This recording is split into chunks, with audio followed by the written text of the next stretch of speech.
Welcome to Zero's YouTube channel. I'm going to try and talk clearly. I am upstairs, as you can hear there's a bit of echo. So, behind me are my liquid cooled bikes. I posted up on the Zero's Facebook page, and I also use the Moped Army Facebook page, since that seems to be a popular destination for people right now. What they'd like to see in our YouTube videos. Someone suggested doing a Jay Leno style garage thing, so I thought that was kind of fun. So, then I had a couple of requests, people looking through our bikes to see which bikes that they would like to see. And a couple of different liquid cooled bikes were brought up, and then someone just said in general, why don't you just show off all your liquid cooled bikes? So, here are my liquid cooled bikes. I will explain each one, but this is just a general introduction right now. So I'm going to go over, first off, why liquid cooled. So, liquid cooling is really not necessary on most mopeds. If you're running a Tomos, Pirelli, it's not really necessary. Treese has large aftermarket heads that really wick the heat away. There's good heat transfer off the fins from just the natural air running over the motor.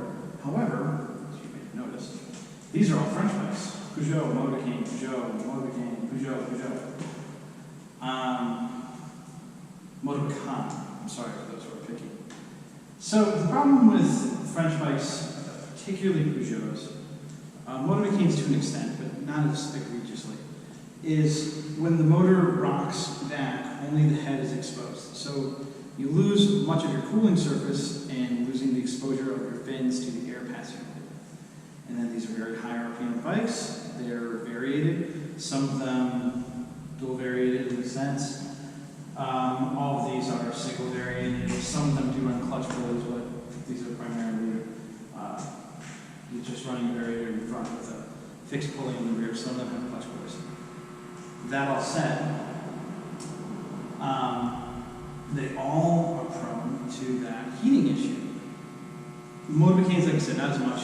They have better designed heads. The AV10 has a much better head than the Peugeots.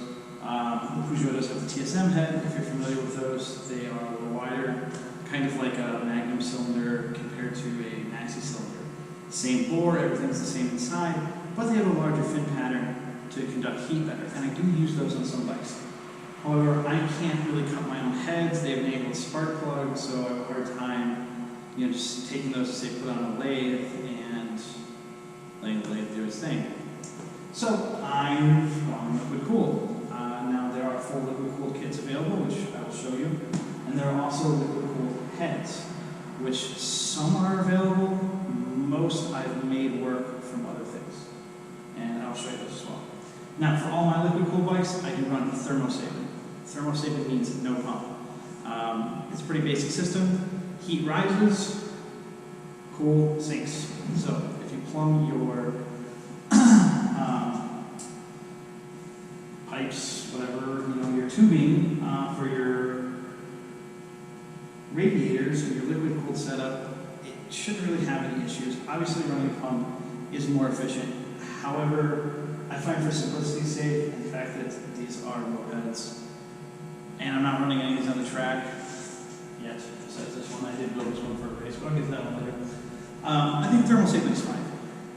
I typically run temperatures between 220 degrees to 300 degree head temps. I run overflows, I run overflow fills, just in case I do have the liquid getting too hot. It has someplace to go, because I did have issues with that when I was learning liquid cooling. I kind of jumped right into this, and I'll tell you the mistakes I made so that you don't make them, because making those mistakes sucked. And there's not a lot of great information out there. If you could find and decode the old French stuff, there's probably a wealth. But I didn't dig through old French blogs. I primarily relied on Moped Army, which did have a lot of very good information. There's a lot of really good tubes on it. But liquid cool isn't terribly popular. None of the stuff is, not all of it, but some of it's kind of hard to find. Treese does have a lot of liquid cooled cylinders still available, like that Peugeot cylinder. This is that 8010 cylinder. A lot of stuff that comes from Treese. A lot of it had to be modified. So I'll get each bike and show you what I did wrong. I had my first liquid cooled bike here, and maybe that'll help you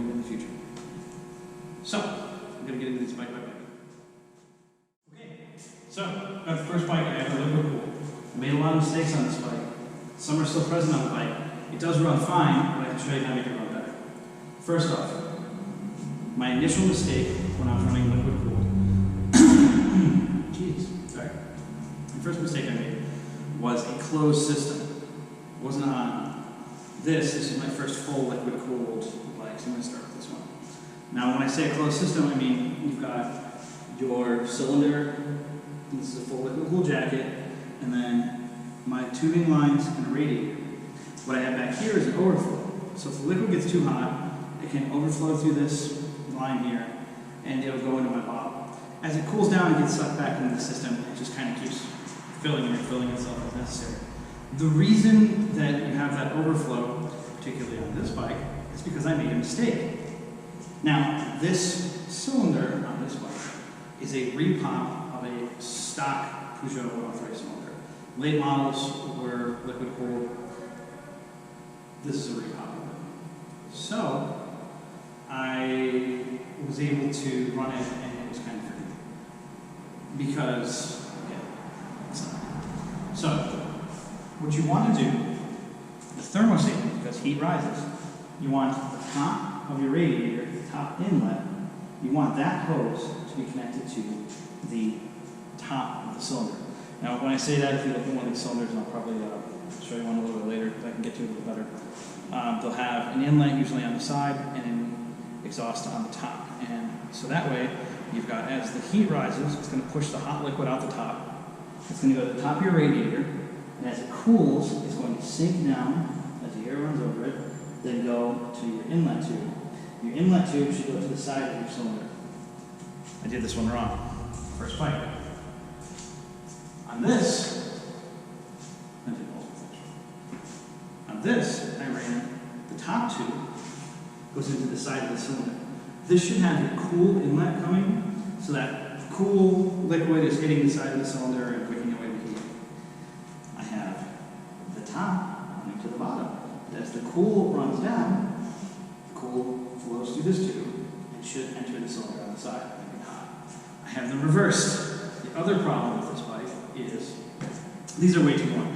If I was running a pump, maybe, but you have to remember these are pretty weak pumps. They're 12 volts. There's a good thread on Moped Army about an Express SR running a liquid cooled Veloci kit.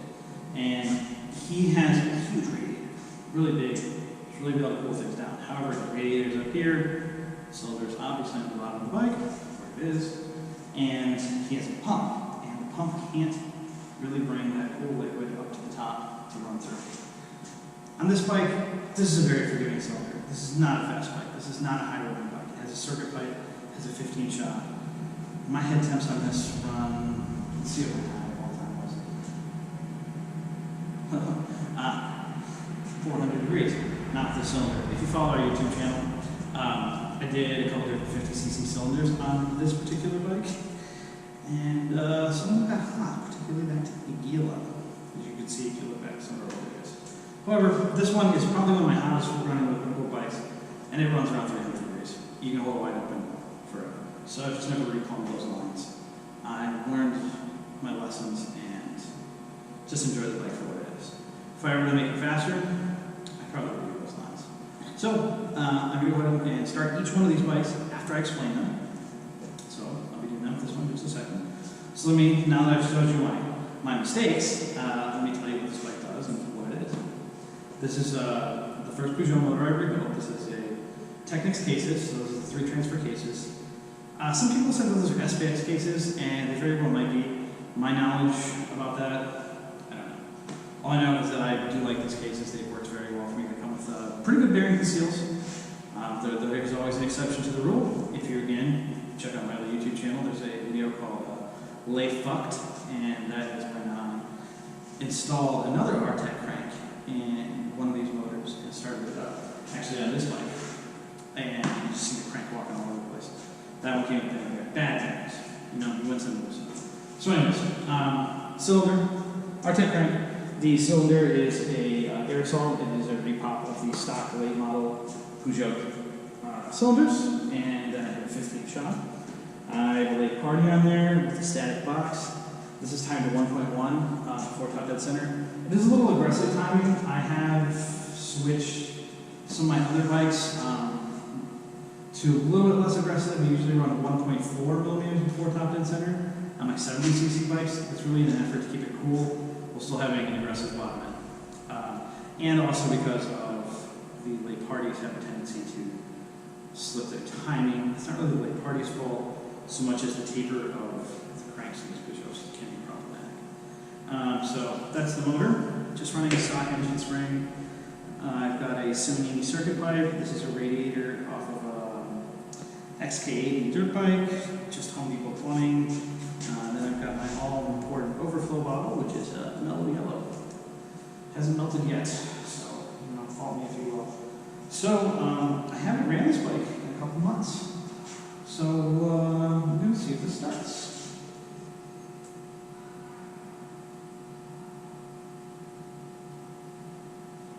Alright, we got gas. No joke on this bike. Great. Okay, I'm going to move the camera so you can see a little bit better. Let's go.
Quicker, but it runs nicely. I don't have one way in here. This bike will do 41, 43, and it'll do it to the end of the world. So, first look at the bike. Mistakes and all. I'll let you see the learning process. On to the next bike. All right, on to the next bike. This is my 70cc 8010. Malossi powered 70cc 8010, is correct. This bike I built for MotoGP in St. Louis last year. Now, unlike the last one that was a full liquid cooled jacket, this just has a liquid cooled head. And again, 70cc 8010. This is a Polini head designed for W-port 50cc air-cooled 8010 kits. However, this has a straight port, so I was able to recut this one for 70cc. So it now matches my Malossi. You used to be able to buy these on trades. I was actually emailing Benji about these. They said they used to have tons of them like 10 years ago. It took them forever to sell. They never got it again. So I've got a few of these laying on the shelf because they're awesome. I really prefer the liquid cooled head over the full liquid jacket because it allows you to use whatever cylinder you want. Not that the full liquid cooled jacket cylinders are bad. As you can see, I've got a few of them, and they can be really fucking rippy. But it's pretty cool to be able to mix and match cylinders. So, here's this bike. This is a terrible rating. It's actually drooping a little bit.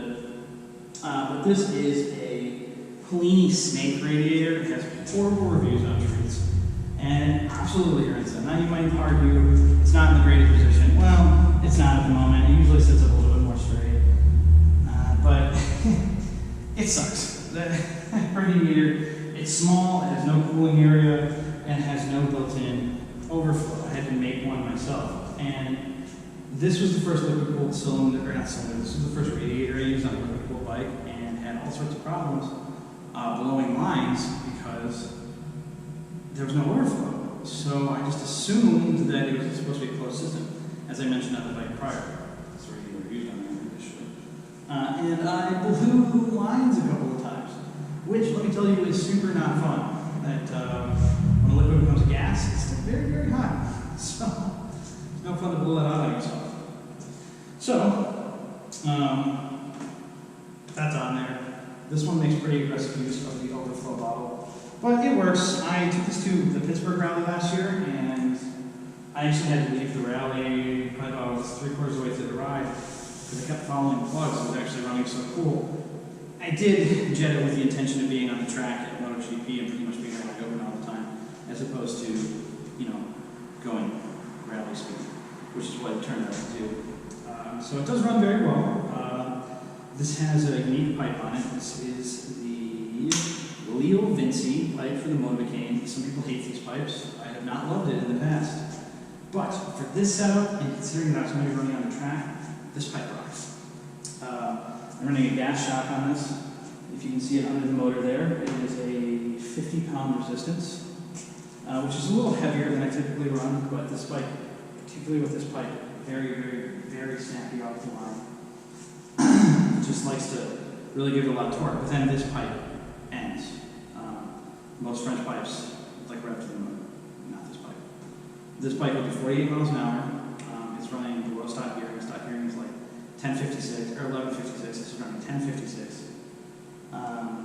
Because there's track, again, it's for GP track. So I was ready to come out of those corners and stuff. However, I didn't take it to GP. They got canceled last year. So, this is what it is. So, the rest of this bike, obviously running a late party. This one's timed at 1.1 millimeter with 14 DC. Again, I was going for that aggressive off the line. And, I was going to race it. Needed to do that. I am also running on this a 4-pedal Polini reed lock. Highly don't recommend those. The 4-pedal Polini reed lock are definitely designed for racing, which is good and bad. They work very well. However, the reeds are not what I would choose. I think they're 0.25, 0.3, which is okay, but it's pretty fragile wood paper and it tends to break, which isn't that big of a deal. It's carbon fiber, replace the reeds, not the end of the world. However, these are riveted on, so if you break your reeds, you've got to drill out the reeds, drill out the rivets on the reeds, retap, and then add your own screws, put your own reed paper, whatever. On later AB10s and my own experience, and kind of looking at the really fast French builds, it seems to be that the stock reed block configuration is more popular, and I have switched to Parma cases on some other bikes where these are just stock AB10 cases, so I was trying to get as much flow as I could out of it. So I use that reed block, and I really can't complain. This bike, it does 48, and it's hard to keep the front wheel on the road. That's the reason why I have these Magnum forks on here. In a prior iteration, it had the 50cc W port kit on it, which was extremely fast. Different pipe, obviously. It would hit low 60s. It was amazing. In a straight line. You'd be working on the launch lever all the time, and I don't like this. I'm not a big fan of the launch lever, so I switched to the gas shock, changed it to a 70cc cylinder, giving torque more consistently through my range, without having to, work the motor. I'm a motorcyclist as well. I like to shift gears, have some 50 shifties, that's fun. But when I like getting on my mopeds, I like tuning it so I can turn the throttle and just go. So that's exactly what this is. On the other side, this has an ER3. This is the clutched version, as I am running a stock pulley, and I am running a late model stock pulley. I find them to be more reliable than the Tune, the Doppler, or whatever. Those are all problematic. Anytime you get one of those aftermarket variators, as you saw on this bike, you have to switch out the needle bearing, take the old one, put it in, because the one provided was crap. And the way the sprocket attached is poor from problem to failure, which this one did. And I have on other bikes as I had to learn my lesson. So, late model stock pulley, much better in my opinion. So, let's see, did anything else with this bike? Not really, it's fast. See if he wants to start. Again, some of these bikes I've gotten ridden once or twice this year. As I've been fooling with other bikes here and there. Sometimes I touch them, sometimes I don't. Gas. Alrighty.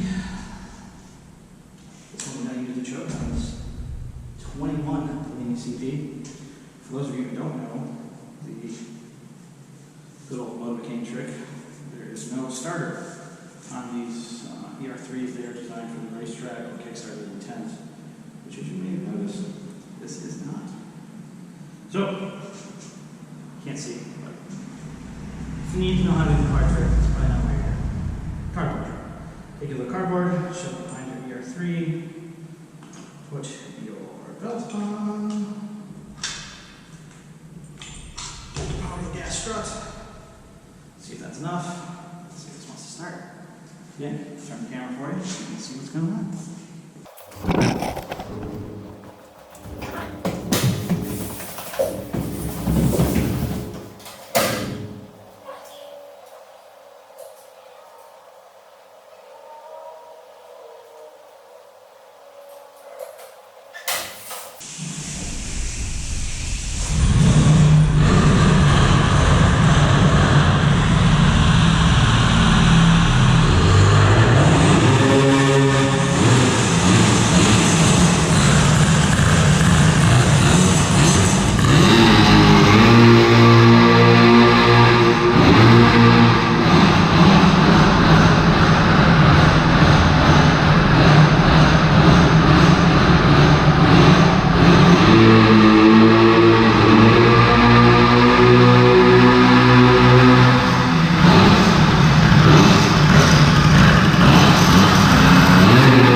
Tires are a little low too. 70cc, AV10, whoops. Okay, so I'm gonna go Peugeot Motorcane to Peugeot. So, next Peugeot. Could be one more, it's getting a little smoky up here. So I'm gonna pull off the Malossi for you. Another Malossi.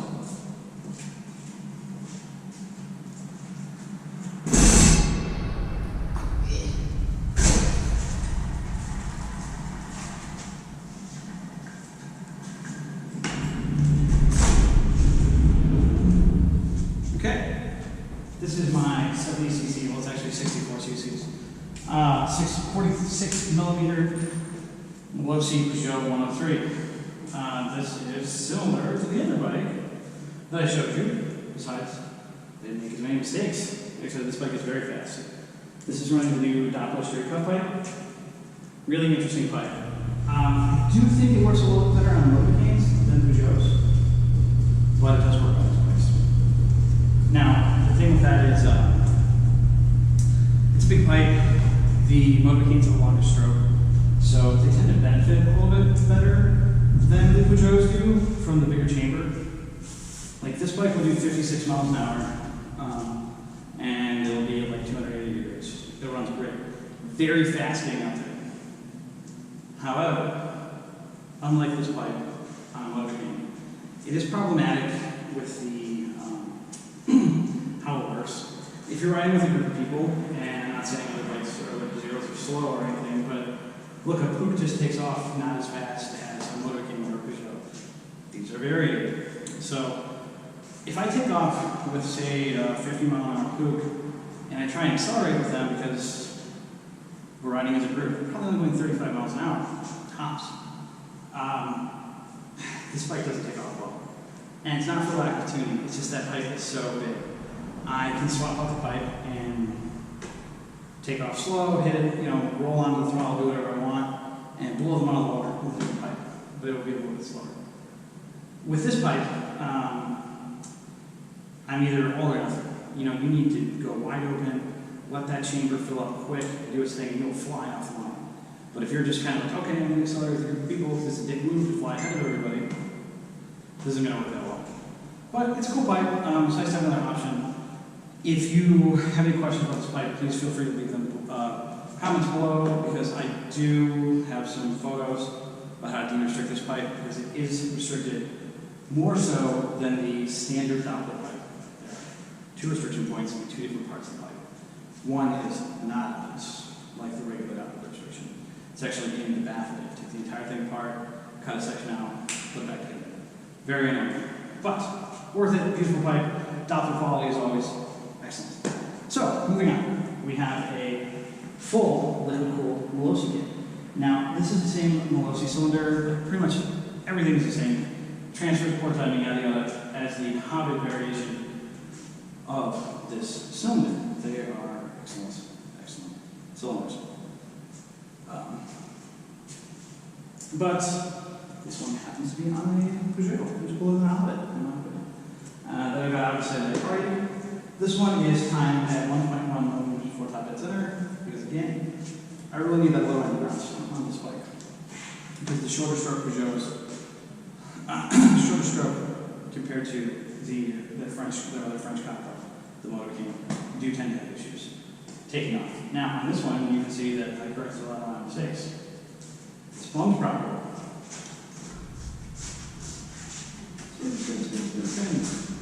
Yes, this is very ugly, but it's very functional. I don't like running the radiator underneath. If you have an SPX frame, there is mounts to do that, but on a stock frame, not good. So, kids' dirt bike radiator, I don't even know if this is. Actually, I think this might be off of 250. I think there are two. I'm just running one. So, I've got it plumbed, as I'm saying. The hot coming off the top of the cylinder, going up the top of the radiator, and then as it cools, it sinks, and it comes in right here, right into the side of the cylinder. On this one, I had ran the plumbing, I think this is the reason for the location, very short. That way, I get a lot of turnover in my temps. This is my overflow bottle back here. As you can see, there is there's a little bit of liquid in the. I just got touched there. There's a little bit in the line. That's okay, but there's none in my bottle because it never overflows. With the thermosating effect and it being so close to the cylinder, it really moves through there quickly. My average head temps on this are somewhere around 220, sometimes 240. If I'm holding it wide open for a mile or three, I got up to 287, I believe. Let's check the old Trail Tech here. This is the shitty Trail Tech. 287, not bad. That was on a 56 mile an hour run. And it got to that speed pretty quick. It probably had a little bit more in it, but that's just where I stopped. Because this is my regular Peugeot setup, so I'm running I'm actually running stock cranking this. Then I've got a Polini intake, the Polini CP, that's a 19. I'm running this on Athena 2-pedal carbon fiber reeds with Technics cases, 3 transfer. I do really like the stock cranks on these Peugeots. I actually kind of favored them in time. I like the Artec crank the best, but I'm not a big fan of the Doppler. And I've also had some problems with some of the modern Doppler cranks where the lobes were misshapen. I had that issue on 87. I think I talked about that in a prior video. So I've just really become partial to these stock cranks because they're a full circle needle bearing crank and they're phenomenal. So if I get a good motor, I'm usually getting the American motor, so those are like 2 transfers. They really don't ran that hard. Tear them down, crank's good, cool, new cases, bearing seals, slap it together, put it on here. And then I am running the stock Peugeot variator, which is also just so good. I love these variators. I've done a previous video on this where I show you how to modify them. So this is an NOS version from DOS Cycles, and then I switch out the stock weights for M6 nuts, double up the starter washer, remove 3 bolts from the starter, cut down the starter shoes, and that is completely necessary on these 70 kits. The 50 kits will start without the variator starter arms modified, but on the 70cc version, it just doesn't have enough. You gotta let the motor spool out a little bit before that catches to start the bike. So that's what I did on this bike, and then obviously we talked about the party. I didn't paint this bike, that was Brian Carver. He did a good job on it many years ago. My bike's ugly, but I like building motors. So, did with this one.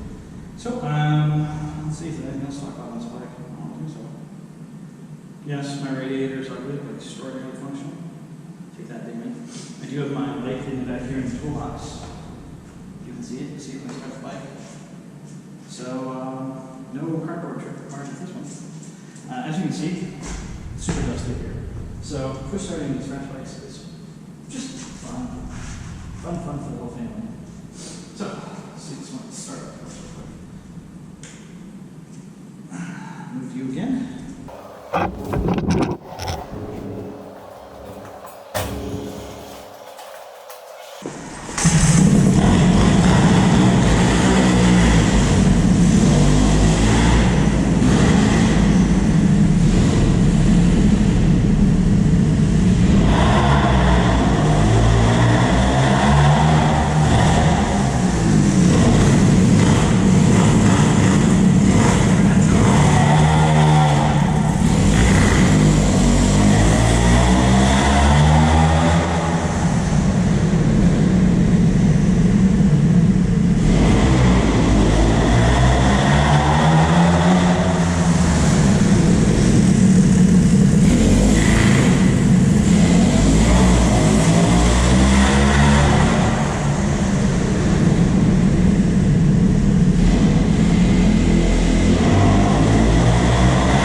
Still purchase a lot of treats. So, you know what else? Before I buy them all, because they're super fun. Not buying more bikes. So, after this, we're going to get to some of the other livable bikes I have. And the next two, three I've got for you. One is full livable, and the other two are really interesting Peugeots. And we'll get to one of those are interesting. Okay, we're halfway there. Getting through my 1, 2, 3, 4, 5, 6. Bikes. This is the Molesky AV10. Again, I did not build this frame. I don't know who built it. I got it from somebody else. I just fixed everything. Actually, they had a wonderful build on it. They had a AV10 with the air-cooled top or something. But, God, it's so dusty. Excuse me. When I got this bike, I rebuilt the motor, and I ran the same setup they had. Which is very, very nice. But the Doppler, very, very cylinder, probably one of my favorite 50cc kits for these. It's a very usable power band compared to, say, the W-port Bellinis, which are way faster. But they're so easy, and I found that unenjoyable to ride. Oh my God! Get it out easy. Ugh, it's dust.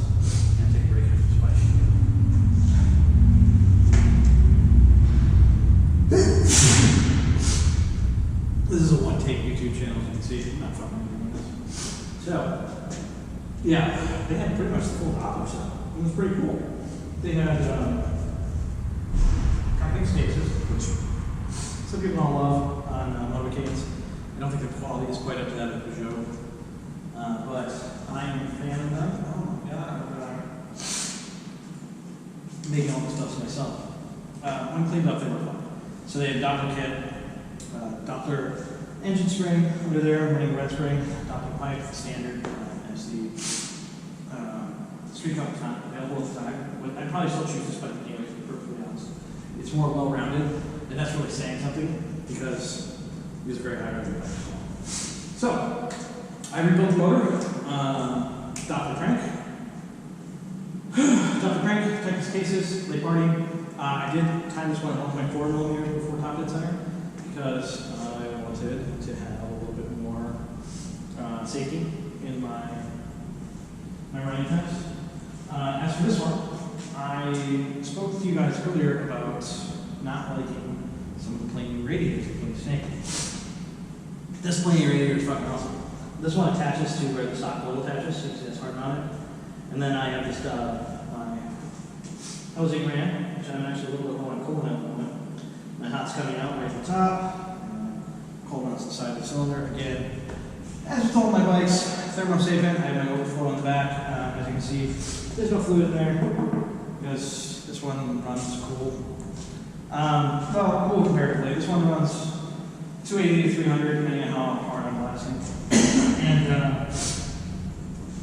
Jesus Christ, this bike will run at about 50 miles an hour on the dot. This is a 50cc cylinder, and my gearing is very high. Greg Goki built the same bike, and we both didn't touch the porting. We just wanted to see what we could do out of the box. And we both ran the more aggressive base gasket. It comes with two for the squish. So we are running that, but we didn't board. This is running the board on these. To modify kind of your taste, but this one's stock. And again, below stock gearing, he did 56. This one's doing 50 on the nose. I have really good acceleration. Not that he doesn't, but that's just kind of like what I was talking about. So, as you can see, this is, well, you can see under all wiring. Wonderful cylinder. Doppler came out with these in 2019, maybe actually 2020. So, one of the good things to happen this year. And it's awesome. There's not too much else to say on this bike because it's very similar to my other AV10s. You know, other than I am running PHG on this, I'm running the single pedal Athena reeds, and then the real difference is on the other side.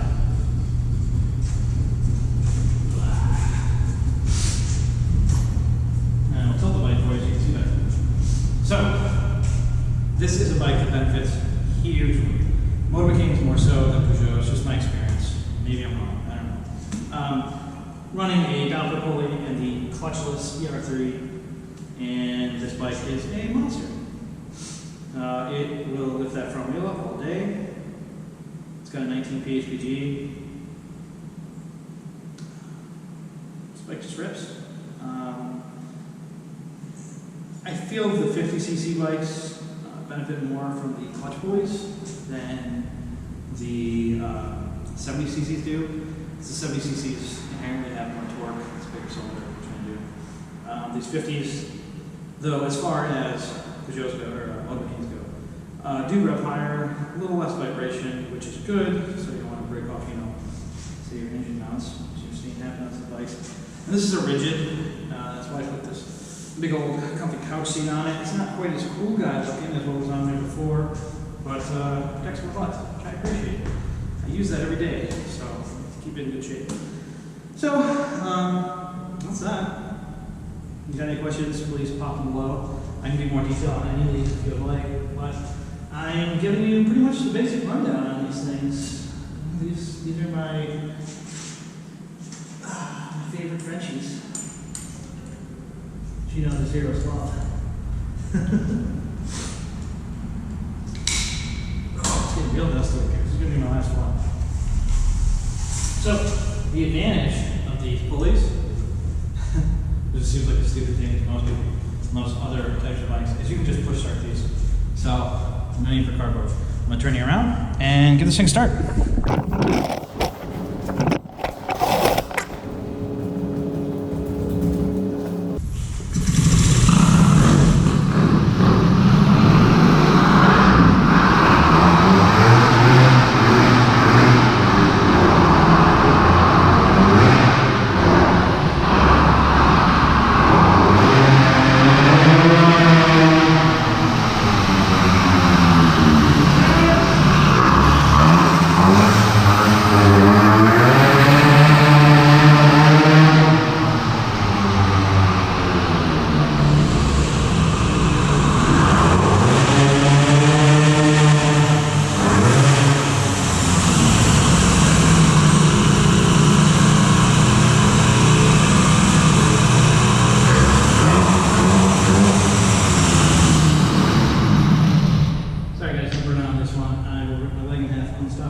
But as you can see, she's quick. That clutch pulley really isn't moving off the line. This one probably appeared a lot faster than my Peugeot that I just showed you, or the 810 that I showed you prior to that. Those bikes are really quick offline too. This one just,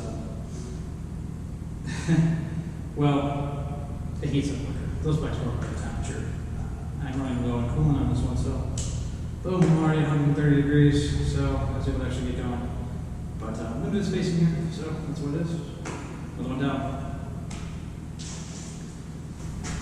Okay, we're getting down to the end. This is one of my Peugeots. This was the first 70 kit that I built, and this is where I learned that Peugeots get really, really, really, really hot. This is a small port air assault on Technics cases, stock crank, modified 3-shoe variator, modified stock variator with all the modifications. So I told you on that one. 3 balls removed, double the star washers, cut starter plate. You know, it's just so good. That with those M6 nuts, these things are great. It's super fun. Now, some of the not fun things on this. Peugeots and lay bars. Oh my god, this one likes to slip the fucking time. I've done every trick in the book on this one, and it's really a bear. I blapped the crank. It doesn't slow down. Oh my god, it was fun.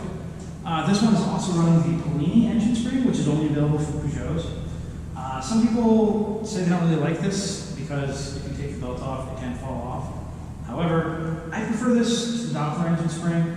I think it's simpler application, and I do find it more effective and tunable than the Doppler version. The Doppler version typically comes with the yellow spring, which is just way too weak. And I'm not like if you're running E1 or say like a Marine M101 or a Vespa, even a Derby, you know, like people throw those heavy contra springs in, like those big red springs. I'm not one of those people. I think that if you're throwing a contra spring in that big, unless it's a very specific build, you're compensating for bad variator tuning by having a high engine stall, and that's not what I'm going for. So I find that the yellow springs are still too soft, in my opinion, on the Dopplers, even on 50cc kits. So I've stuck with these Polini springs, and they have a huge amount of tension that you can change. I'm probably 10 to 20% stronger than what the stock spring could do, but I find that these give the motor just a little bit more control, and I really, really prefer them. I wish there was a variation of this for Motobicaine, because the Doppler crank, the Doppler works well on Motobicaines, but this is better, even though the Doppler on Peugeots, in my opinion. Works very well. So, moving on. Small port air assault kit. Why small port? Well, this was the first 70cc kit I put on a Peugeot, so I want to play it safe. I'm actually very, very impressed with this kit. You know, if you're talking air assault products on, say, like Puch or Tomos, they're okay. You know, they're pretty middle of the road, but they're not high quality. I'm very impressed with them on French bikes. I think most of that is due to them not really designing them themselves. They're just copying some of the different, more legendary port maps from race cylinders over the years. But that's okay. I don't always want to run a Bilwatt cylinder that costs $300 and be super nervous. This is a $107 cylinder, and it works just wonderful. The large port is very nice as well. I helped Nick Good put one of those on his bike, air cooled, and I do think the large port, since it can move a little bit air quicker, it does shed heat a little bit better. But I'm very impressed with this small port. This is again running stock gearing, and this does 50 and zip quick. Now, for the fun part, the head. You know how we talked about plumbing before, and how I plumbed the other bike on? This one's kind of the same. But that's because there are no liquid cooled heads available for Peugeots. So, I found a gentleman on Moped Army who was selling a hot liquid cooled head that he had custom made. CNC metal parts, aluminum welded together. He's an excellent welder and an artist. I would tell you his name because credit is due to him, but he does not want to make these for people, and I guarantee people will bother him if they know how good these are. So he made these for Hobbit. Peugeot stud spacing is like 70 millimeters. Hobbits are like 67.5 between the studs.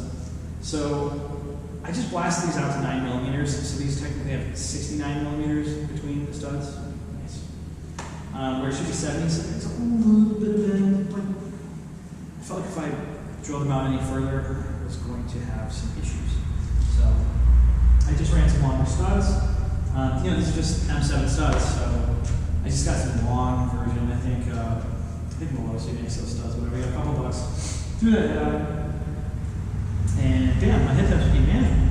I tried running this with a high comp 70cc kit or head from DOS. I routinely hit 400 degrees, and yes, you talk to the French guys, oh, 400 degrees is nothing. We run 400 or 500 degrees all day. I'm sorry, I'm not doing that. I come from V1s, I'm used to running 320, being real blasty. If your timing is right and your jetting is right, you shouldn't have heating issues. And 400 degrees isn't necessarily a heating issue. It's fine, you can't run. Clearly, there's a lot of guys who go around somebody fucking blasting 400, 500 degrees. I see Phil Perry, who does like 60 fucking miles an hour. He'll run 500 degrees with two people on the bike and it doesn't cease. I don't want to run like that. I'm not saying it's wrong. I'm saying it's not what I want to do. And yes, I did say Phil is faster than me, so you might want to take that with a grain of salt. Phil also runs much more aggressive gearing than me. I think if I'm running a variated bike, I want to take off like a variated bike. I'm kind of big, so I always run low stock gearing. Or lower than stock gearing, I should say. Stock would be 1154 on this. This is running 1056. I like my bottom ends. If I'm on a variated bike. So that's what I'm aiming for with this. And that's what I achieved. 50 miles an hour, the single spin net back tire. And like I said, this is not a Peugeot head. So my cold is coming in the bottom and my hot is coming out the side. That's just how it had to work on this head because, again, not designed for this bike. However, like I said, CNC'd all these parts. There is a lot of room in there, so it runs a lot of liquid through. This bike runs really cool. I ran this a lot during the winter. I actually had problems with it running so cool that I was freezing my coolant. I had the top pop off this month. I was like, what the hell? I have an overflow. Why is my coolant coming out? Like, how hot is it? I looked out and the bike was at like 187 degrees, and it was a popsicle. So it works. And in the summer, obviously, I run mid-200s on this bike. It's pretty good, and then I'm also running a less aggressive timing on this bike. I'm running 1.4 millimeter before top dead center. Again, I don't think that the aggressive timing is necessary on some of these bikes. It could probably get a little bit more low end if I bumped that up, went a little bit more aggressive, but I didn't think it was necessary. So that's what it is. This is a Radiator XK80, just like the other bike. Same overflow. That's just a cheap. If you notice that on a couple of my bikes, it's like $6 on Amazon. They're for cars, but they work just fine. And you drill a hole in the top. Good to go. Got a clean country pipe on this, which is garbage. I'm sorry, it's not a clean country pipe. It's a Polini Utah. I have a clean country pipe as well downstairs that got ran over by a car. RIP. It was a kick-ass pipe. This pipe sucks. It performs pretty well, but it is made like crap. I broke it in half, and I'm not the only one that broke it in half. It seems to fail at the same part. The welds are very thin where the header comes into the chamber, and the chamber metal is very thin. This is a hydroformed pipe. Do a better view of it. I do like how it sounds, and again, this was my first 70 kit, so I was trying to go pretty mild. So I ran that pipe, and I can't say I'm disappointed in its performance. I mean, it gives me a good all-around. I like those smaller chambers. A lot of French pipes really focus on those high running pipes, where this one is great for daily riding. I can scoot around my downtown area. I'm going red light really quickly, which is nice. Or if I'm out in the country, I can run at 45 to 50 miles an hour, and it's fine. So this one is running 19 PHPG on Malossi intake. This has also got the fat single pedal Malossi reblock and on Technics cases stock crank. You can see that Polini spraying a little bit better in there now. I tend to say that the Polini CPs are a little faster than the PHPGs, but I don't know. For tuning's sake, I like the PHPGs better on French bikes. But to each their own. They both do their thing. The Polini probably is statistically a slightly better car, but it is newer, it has some advantages. But man, it's hard to go wrong with a 19 PHPG with two-stroke parts. So that's what's on here. This is jetted at 80, actually at 78, I believe. You know, that's pretty low. When I was running this air-cooled with a TSM head or the high-comp head, I was bouncing between like 105 and like a 93. And it was still getting hot, you know. It was even getting hot and it was still so foggy for being fast, hot. So, cool setup. You can see all the lovely wiring on this. You know, I'm not it works. All my lights work. That's all I can. Let's see if this bike will start off. I hope it does, because I was playing with it the other day and adjusting my timing, and I never started it afterwards because I need it. Everything to dry. Right.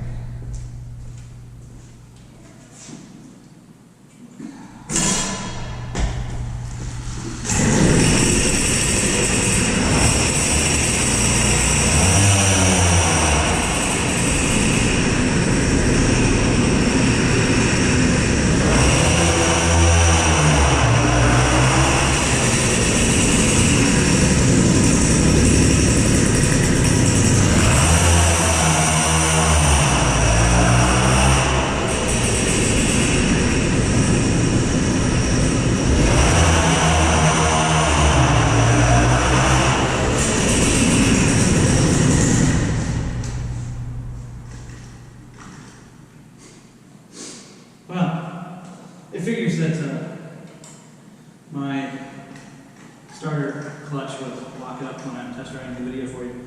But there it is. You can see it takes off really nice. The small port air solid is just a phenomenal kit. Like I said, very, very, very, very impressive cylinder for the price and the quality and the porting. I think if you're going to go for your first 70 Peugeot cylinder, this is the way to go. You can definitely control the temps on this if you run a TSM head cut properly. You need to cut that head. But maybe you do. I heard that Mars from LSLB made a jig years ago, and it is floating around on the black market of aftermarket movement parts somewhere in the great states of New England. So that's that. Peugeot. Up next is my last liquid cooled bike, and it's one that was requested by Mad Rapper Adam, who I bought this bike from. So he's a nice guy. And we're going to get to that bike next. Okay, last bike, part 6. Second take. Because I wasn't recording the first time, so I have 13 minutes of me talking to everyone alone. But I guess we're on the stream now, so at least I'm not alone. Anyways, this is the final liquid cooled bike I had. This one was requested by Adam in particular, as opposed to all these that I asked for here and there. So anyways, this is my last Peugeot 103. This bike was originally built by Greg Gilkey. I picked this up at the winter event. And he had cleaning cases on it, and he was running points with a mystery 50cc liquid cooled cylinder. It was pretty cool. It started, but had some issues. These weren't Greg's fault. The kit he got was, the porting was phenomenal, but it was unnamed, so it was probably one of those old French kits meant to get by the censors back in the day, not censors, but you know, the authorities who wanted you to only go whatever the speed limit was in France. So I couldn't tell what it was, and it had some spacing issues. And when I say spacing issues, I'm using that word that's probably not the proper way to describe it. It was definitely either a G2 or a G3 competition cylinder, and you would cut your own spacer for those to make them either 49 cc's or 51 or whatever to fit the requirements of the race, or to get your own squish that you were looking for. Because it's a liquid cooled cylinder, you would have to change the base spacing as opposed to the head. So whatever, Greg had it together and it was fine, but I think as the gasket seated, it started tightening down on itself, and the piston began to hit the head. That's no bueno, obviously. So I rebuilt the cylinder and respaced it and had it running, but from the piston hitting the head and hitting the head at higher RPMs, it cracked part of the head again being full liquid cooled jacket. That caused problems. So I had to get a new head for it. I found an aerosol head that had the proper squish, fit the liquid cooling, made it work again. But Then I ran into more problems as I started to put a real pipe on it and really start to tune it. First off, the Polini cases and the Melosi cases. I ran them on Peugeot and Logan. I find the same issue. The reblocks are massive. They have huge transfers. So in tandem, they have a large case volume. And as I talked about in some of these other bikes, a lot of the French guys who go really fast, they run the stock cases or close to stock cases, like the Parmas in particular, which is kind of my favorite. For Motor King, and I run these Technics for Peugeot. So you have all this case volume on a 50cc case, and with my build set, if you will, my gut,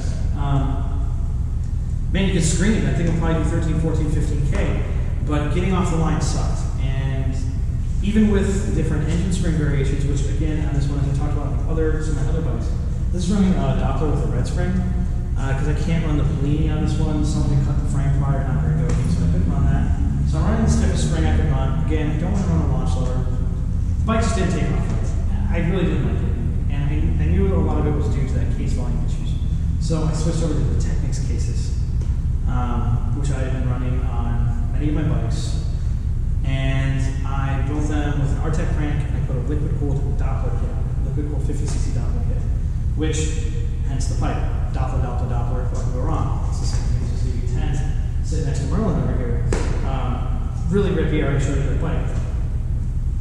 This is the first time that those Technics cases have let me down. There's another video on the YouTube channel if you check. I think it's called like Late Sadness or Late Fucked. I can't remember. It was just a very angry time. I built the motor, started the bike, and the bike pushed it a half a step. The bike started. It was wonderful. You could see the crank just walking everywhere. The bearings were bad inside that motor. And they're brand new. And I've never had a problem with those bearings. They're really good. So I was pissed. I just set that whole motor aside. Like I didn't want to deal with it. I was just done. Like, you know what? I had some issues with 50 kits prior, the same issues, you know, being a bigger guy, the 70 kits with the shorter stroke of the Peugeot was just the way it was. So I set that motor aside. I went and I had some extra Technics cases laying around, and I had a stock crank. So I rebuilt this motor. And this time, unlike on all my other ones, I replaced the bearings with some German bearings. And I'm not going to tell you the name of those bearings because here in the US it's a very offensive term. Look them up, you'll see, you'll understand. I just don't want to say it on YouTube, I'm probably going to take it down for something stupid. So, I put German bearings in there, I put Viton seals, rebuilt it with a stock crank, and then I was looking for a cylinder. I knew I wanted to go 70 cc's. And unlike my small port air saw, I decided that I wanted to try a really large transfer cylinder. Again, not that that's a bad kit, just different cylinders do different things. So I was talking with some of the guys from DOS, and I was kind of on the fence between the Euro Cilindro cylinder, and the Athena. And the description, the Euro Cilindro cylinder was kind of based on the Athena, but a little bit more aggressive. But I've had some quality issues with their brand of parts, particularly in the Marini motors. It's kind of like the only kits that are really available, easy to find anyways, for the MO series of motors. So, went with the Athena.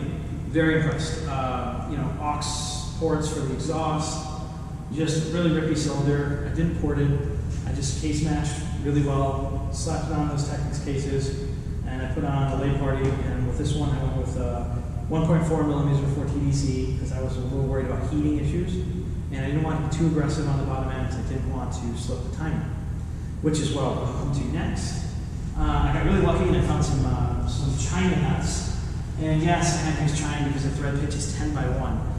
10 by 1 nuts are pretty easy to come by. 10 by 1 coupler nuts are fucking impossible to come by. Treats has theirs custom made. And you still have to modify those. I'm not a huge fan of those. So, I used this nut and it worked extraordinarily well. It really holds that late party on, keeps my timing, no slipping. Just like the first, where I didn't have to lap or do anything. So I put that on there, very, very happy. Got that going. Next, we come to the head. Just like on my other Peugeot that I showed you, I went for a quick cold head. However, that was custom made. This time, I was poking around on Treats, and Treats has two versions of, well, there's like 3 or 4 things, which is so many to choose, but 2 different brands. Liquid cooled heads for Hobbit. Again, stud spacing on a Hobbit is 67.5 millimeters between studs. This 70, so very, very close. Now, there's two iterations, like I said. There's the MLM version, which is $110. CNC, MLM usually makes good stuff. So I was like, okay, consider that. It has these nice little, they're directional things for the outputs of the output and input for the liquid, and they come with the kit, $110.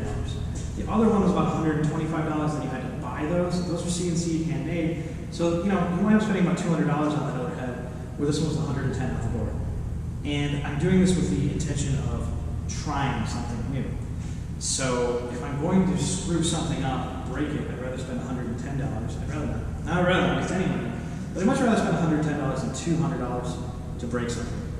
And Treat says very clearly on the description of this head, if you drill it out 99.999% of the time, you're going to blow through the sides.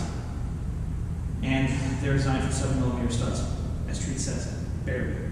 So I was like, you know what, let me give it a try. So I got the longer studs, and as Treat said, the 7mm barely fit through there. So I think it was probably like 7.25, or maybe not even 7.25, because when I started drilling, thanks to Merlin and the machinist drill bit set, I started with a 7.25mm drill bit, and I drilled through, no problem. I went to 7.5, no problem. And then I crossed my fingers and went to 8mm, no problem. Now, on that one, I drilled it out, I think, to 9mm, so it wound up being like 69mm between 69.5, whatever. But in this one, I was like, you know what, I think I was really pushing my luck with 8mm. I'm just going to double up the head gasket so it doesn't seal 100% perfect.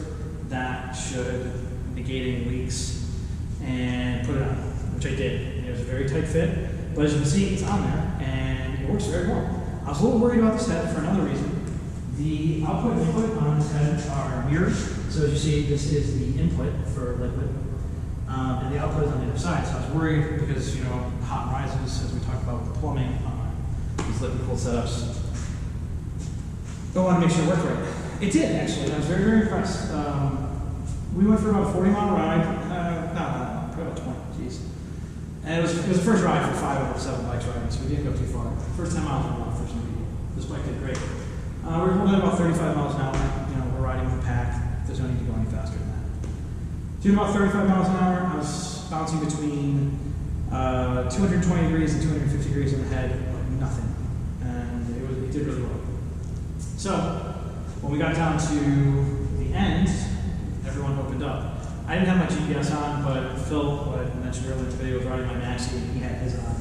I know that Maxi does 50 miles an hour on the dot, and his GPS confirms that with him on it. He was doing 50 miles an hour, and this thing was pulling away from the handle. Yeah. So I'm probably doing about 55.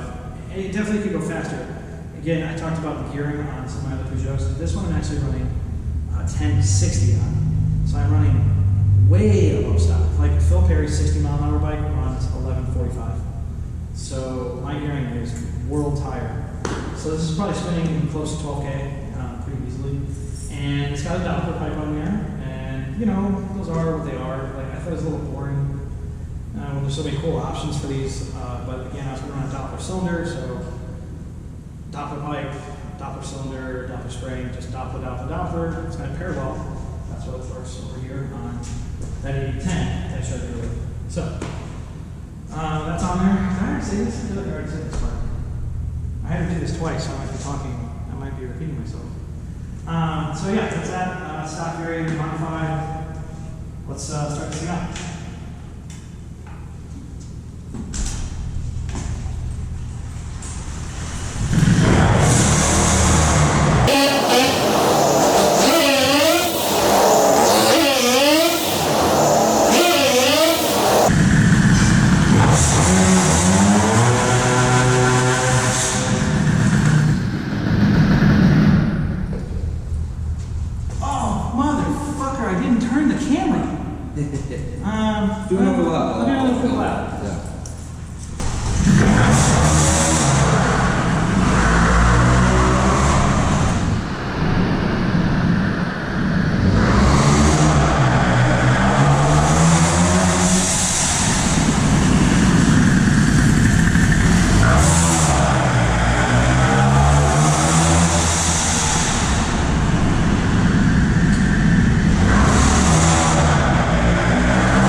There we go, we actually saw this time. So, that's that. If you guys have any other questions, feel free to drop a line on the comments in the video for this. No, it's probably personally liked. Anyways, it's not good. Anyways, drop a comment, check out the Zeros Facebook page, feel free to ask any questions about these bikes, or any others you might have questions about. If you follow the email that's attached to this YouTube, you can find my Facebook if that's your thing. We do have Instagram for the Zeros, as well as, I think that's all we use. We're not too social savvy, we're too busy having fun in the shop. So feel free to hit us up, questions, concerns, whatever. Subscribe, like, do all that stuff. See you next time. Thanks for suggesting this video. Content for this video. Fuck it, whatever. Done.